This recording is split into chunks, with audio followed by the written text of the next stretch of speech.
Good afternoon, everyone. Thanks for joining us and welcome to a special edition of CTV News at 5. Today, we are launching our Toy Mountain campaign for 2025. CTV News, in partnership with the Salvation Army and many local businesses and organizations, will work together to build a mountain of toys to bring the magic of Christmas for local families in need in Waterloo region and in Guelph. As you can see here, we had a bunch of elves from Royal City Nursery here with us in studio today, hard at work decorating the set to get us into the holiday spirit. And of course, the mountain is up. We plan to fill it with all the toys. Empty. They're in studio now, but not for long. We will be getting our first donation tonight. We'll bring you that a little bit later on in the show. But first, some of the other day's news. We're hearing from Waterloo Regional Police tonight about a wave of violent crimes in the area over the last several days.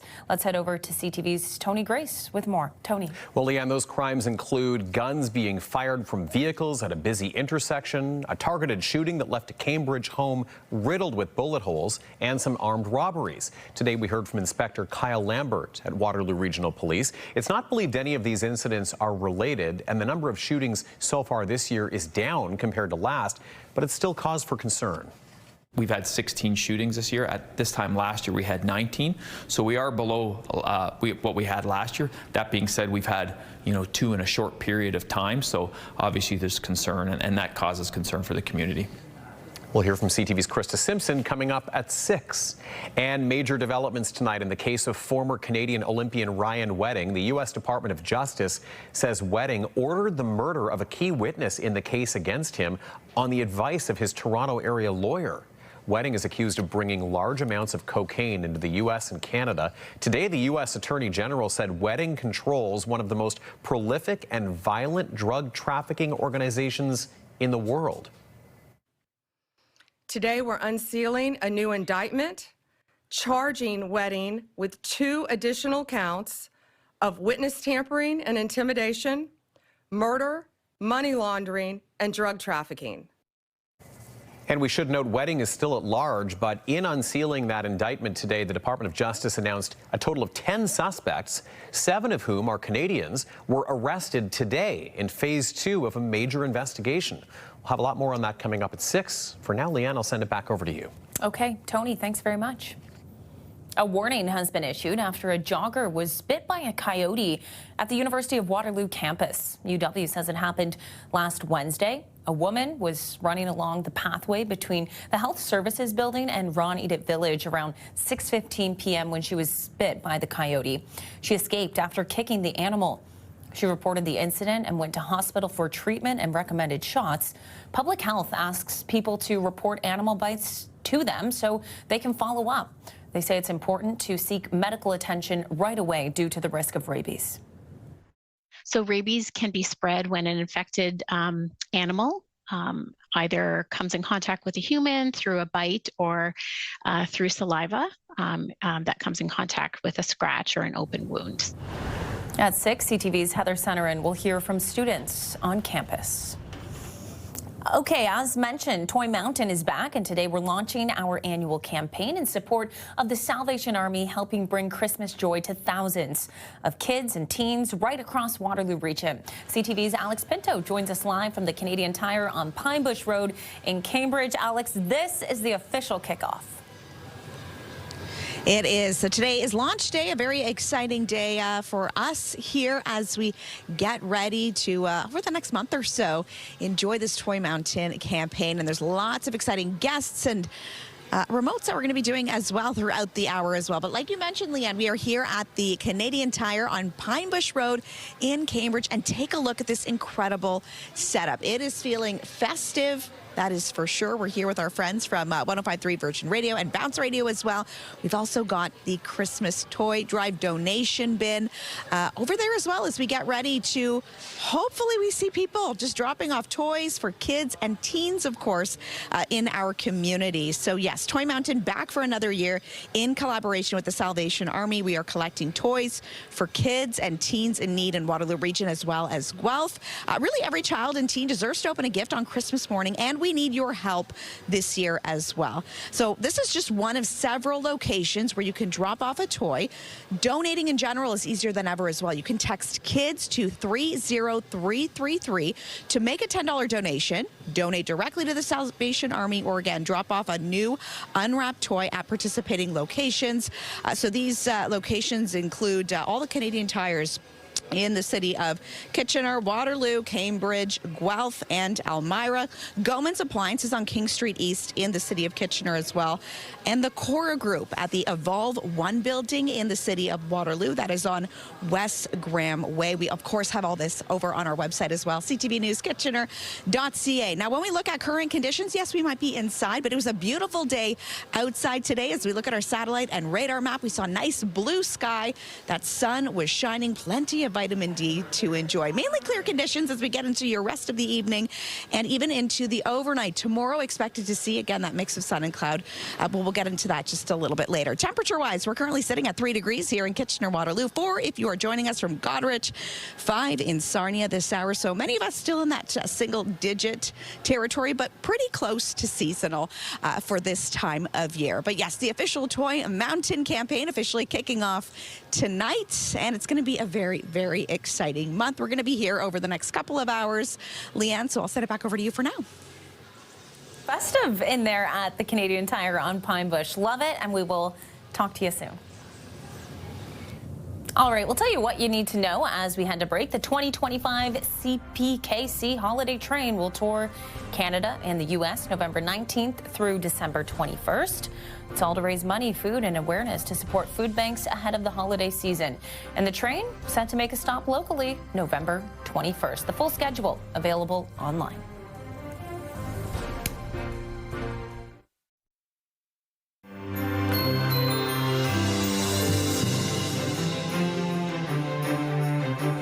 We mentioned Toy Mountain is back for another year, and of course, not only are we collecting toys out at Canadian Tires and other stores, but we're also building the mountain here in studio, and we are launching today with Greg Beaubier and his team with the building trades. It's great to see you. Thanks for having us. We're happy to be here again. Yes, you always launch this with us and the finale with us as well. And we're pleased to be here. I think we can claim it's our 10th year. We were kind of trying to do some math on this, but we'll go along with it. We'll grab it. Let's say 10 years. Not sure. only that, you guys also helped us build our base of our mountain. So, of course, want to thank you again for doing that. I think that was about 2 years ago now. 2 years ago, Carpenter's Local 785 put that together. Well, it looks great, but the thing is, we're going to be filling that mountain. We're not leaving it empty for long. It looks empty to me, so we need to fix that. And I know your guys are starting to get the donations, bringing them off the truck, because we're going to be making the first donation of 2025 tonight during our 6 o'clock hour. There they are right now. Oh, we got lots of little helpers as well today. A wide range of building trade elves. Greg, you mentioned this is likely the 10th year that you've been with us here helping build Toy Mountain. So tell me what it is that keeps you guys coming back. Well, the unionized trades are all part of our local community, and these are your people that live down the street, your neighbors, the plumber across the street, the electrician down the hall. I mean, at the end of the day, it's our community, and we want to give back to it. So for us, it's one of the many opportunities, charitable-wise, that we can kind of put back into our local area. Okay, well, you've got a lot of toys there that we saw starting to come off the truck.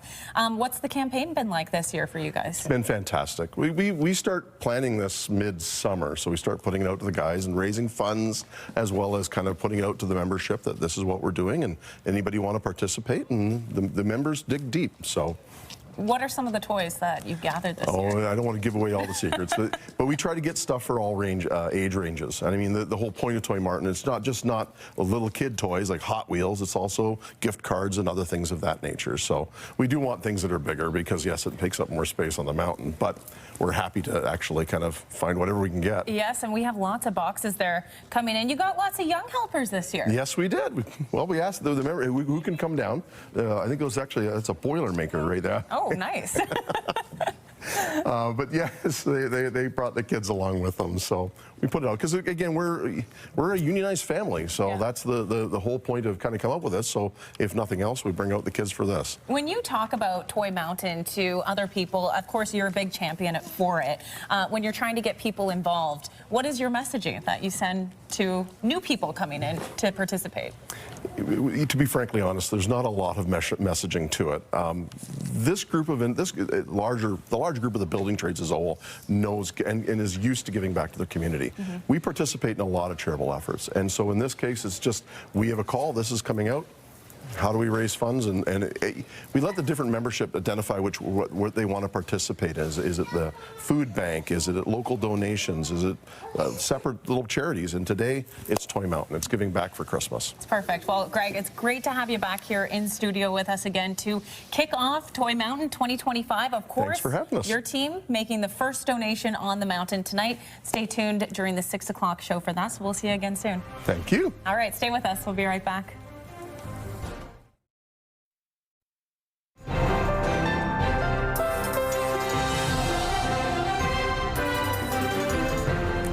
Of giving continues. CTV's Alex Pinto is at the Canadian Tire on Pine Bush Road for our Toy Mountain launch tonight. Alex, you getting many donations there?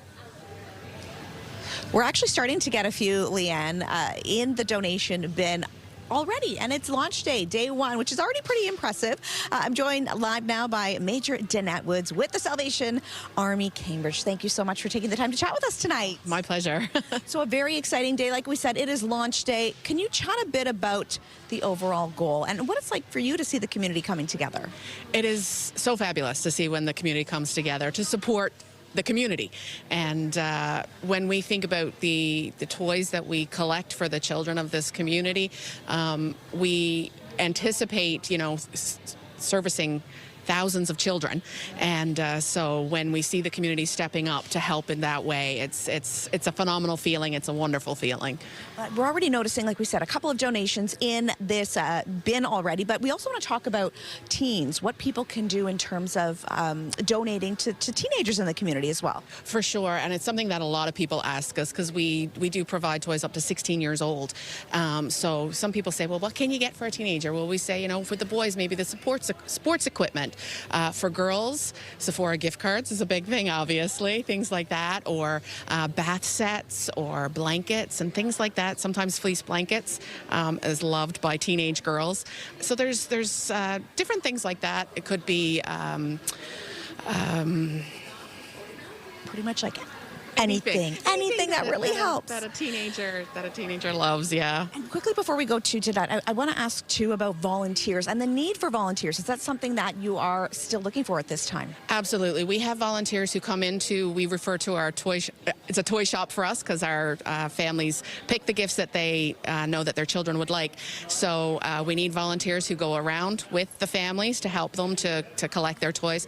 Plus we also need help with volunteers for our kettle campaign as well, because that money helps to support the Toy Mountain as well. So lots of excitement here. Major Danette Woods, thank you so much for joining us. My pleasure. A beautiful day too for launch day as well. Hopefully you had a chance to get outside. That sun was shining, nice clear sky, maybe just a couple of clouds we noticed a little bit earlier. But as we look at our futurecast this hour, mainly clear conditions, not too much activity to report, which is pretty nice. We could see a little bit of that cloud cover start to develop as we get into the overnight hours. And then for your Thursday, into possibly your Friday. This is when we could see a little bit of chance for some wet weather, specifically overnight Thursday into Friday morning. Some areas, if you see in the pink there, that could be some mixing possible as well. Some areas could see some freezing rain, but for us here in Waterloo region, just a chance for some showers is what we're seeing at this point. Temperature-wise, 2 degrees, so we are starting to drop as the evening continues. It is right now here in Waterloo region, 1 in Mount Forest, 0 a little bit north if you are in Barrie tonight. Overnight -4, that is our expected overnight low, with that wind chill feeling closer to -6. Just a few clouds as we saw there on our futurecast expected. Winds pretty consistent, sitting at about 15 kilometers an hour or so. And then tomorrow, mix of sun and cloud expected, high of 5 degrees. And then it's really into the later portion of the day, the afternoon, where we could see a little bit more of that cloud cover starting to build up. Looking at our almanac for the day, in terms of our daytime highs and lows, we are sitting pretty close to seasonal for this time of year. Our record high, though, was 19 degrees. That was set back in 1953 on this day, and that sun rising 7:20 in the morning and setting now before 5 o'clock in the evening. 4:54 to be exact. Over the next few days, yeah, a little bit of cloud. Hopefully we get a bit of that sun tomorrow, at least in the first half of the day, before we can see about that 30% chance of showers for your Friday, with a bit more of that cloud cover moving in. High of 8 degrees expected, so above seasonal. But then for your Saturday and Sunday, at this point, looks like we could be in for a little bit of sunshine. So if you are in the area, it is feeling festive here at the Canadian Tire on Pine Bush Road in the city of Cambridge. And we have a donation bin ready to go. As we said, Leanne, a few have already started pouring in. So we're going to be here over the next hour during the 6 o'clock as well to see how many donations we might get on day one. I'll send it back over to you. Yeah, your donation box is already looking pretty good. Of course, our mountain in the studio is still empty, but we will be changing that in the next hour during the 6 o'clock show. Alex, talk to you soon.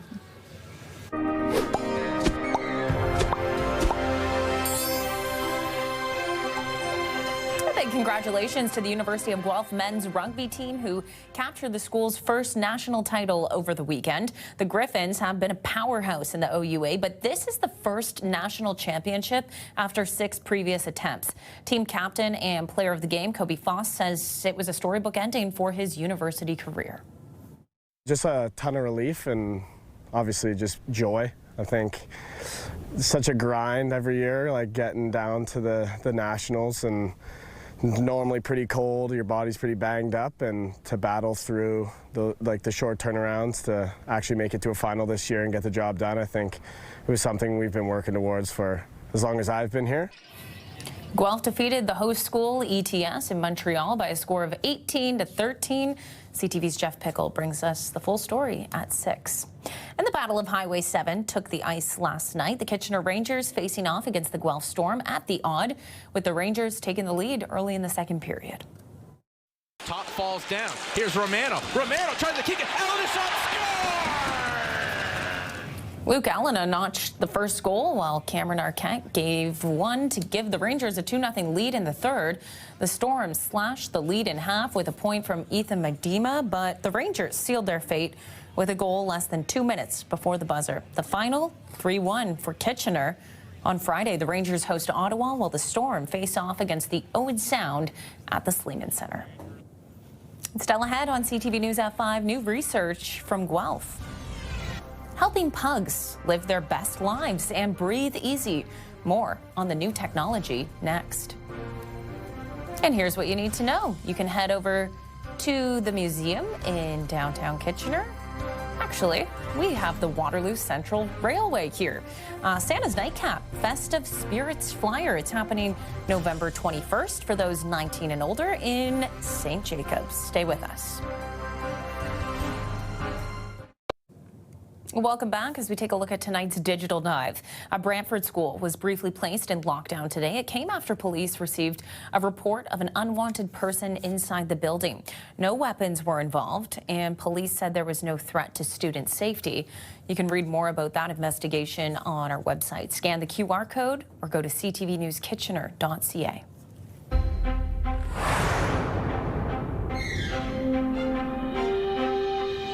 And here's the final 5 stories we're following. The province is working to encourage residents to buy energy-efficient appliances. This initiative will help reduce overall 3,000 megawatts of power from the grid. It is equivalent to 1.5 Pickering nuclear generators being removed. 3,000 megawatts is power for 3 million homes. So it is good for the environment, yes, but is most importantly good for the economics of everyday families who are struggling in this new world order. The Home Renovation Savings Program, which initially provided rebates for energy-efficient renovations and improvements, now includes rebates of up to $200 for energy-efficient appliances. They include refrigerators and washing machines. The program and its expansion is part of a previously announced commitment by the Ford government to spend nearly $11 billion on energy efficiency over the next 12 years. A new report is warning less than half of Canadian adults are getting enough physical exercise. The last time adults' physical activity levels were examined were in 2021, where we saw about 49% of adults meeting national physical activity guidelines. And so while we've certainly seen a little bit of a decrease, I think what's important to take away from that is that considering what we endured throughout the pandemic, the closures, the cancellations, the restrictions on outdoor spaces, and the increased screen use, it really does suggest that we were able to stabilize our overall movement. In its 2025 report card, Participation finds just 46% of adults are meeting the guidelines for physical activity. The report says physical inactivity is costing the healthcare system $3.9 billion a year, and a modest 15% increase in physical activity could save nearly $1 billion annually. And a new report finds Canadian renters often pay the equivalent of an extra month of rent. The analysis from rentals.ca reveals when costs such as parking, storage, internet, and insurance are factored in, many renters are effectively paying the equivalent of 13 or 14 months of rent each year. While Vancouver and Toronto are the country's most expensive cities, they rank relatively low in percentage of additional expenses compared to other major cities, including Ottawa, Halifax, Calgary, and Edmonton. A clinical trial is underway at the Ontario Veterinary College in Guelph. Researchers are using wearable technology called FitBark on dogs pre- and post-surgery to monitor their quality of life. The trial will look at the dog breeds like French Bulldogs, English Bulldogs, and Pugs to learn more about the effects of these surgeries. One veterinarian says using clinical data will likely help with the future treatment of these types of breeds, especially with their popularity as pets. It's sort of the same as steps, and so it uses their movement, does a little algorithm, and then gives us a score. It just attaches to a collar like this. It's a commercial device available to any consumer, and it syncs up to a smartphone app that allows us to collect data and sync it to a research portal. Coming up at 6, CTV's Ashley Bacon meets a few members of these dog breeds and also learns more about how the technology works. And finally for us, Heinz is serving up something new for leftover lovers ahead of U.S. Thanksgiving. Heinz Leftover Gravy is the first ever squeezable bottle of home-style turkey gravy. It was designed with the ultimate day-after sandwich in mind. Heinz says it's tapping into that nostalgia for millennial hosts who see Thanksgiving as more than one meal. I don't know. I'd probably give it a try. All right, that's it for us. We're back at the top of the hour. Have a good one.